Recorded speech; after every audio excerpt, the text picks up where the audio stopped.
In today's video, I'm going to teach you how to connect Gmail credentials to n8n. By the end, you'll know exactly where to go inside your n8n workspace to start a secure Gmail connection and set yourself up for smooth, automated email workflows. First, once you're in your n8n workspace, head to the Workflows area. You'll find it in the main navigation, and it's the easiest place to begin because it anchors you in the context where your automations live.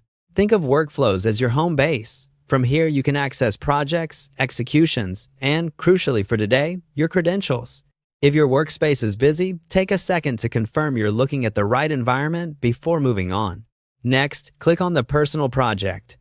In many n8n setups, Personal is a default project space that keeps your own work separated from team or organization projects. Selecting it helps ensure the credentials you create land in the right scope, which matters for both security and discoverability. If your workspace uses multiple projects, double-check that you're in the one where you intend to build or run workflows that will use Gmail.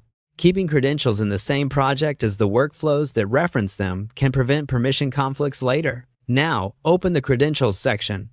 This is your centralized vault for all authenticated connections in n8n. Credentials are stored securely and can be reused across nodes and workflows, which saves time and reduces duplication. Inside this section, you'll be able to view existing connections, manage access, and monitor who can use what. If you collaborate with others, pay attention to visibility settings so only the right people and projects can leverage sensitive integrations like Gmail. Finally, click on Add First Credential. This begins the guided process to create your initial connection in this project. From here, n8n will walk you through choosing a service and completing the secure authorization flow. For Gmail, that typically involves confirming which Google account you want to connect and granting the minimum necessary permissions for your workflows. A couple of tips before you proceed.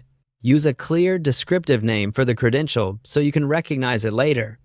Consider using a dedicated account or label strategy for automations to keep activity organized, and review requested scopes to align with your company's security policies.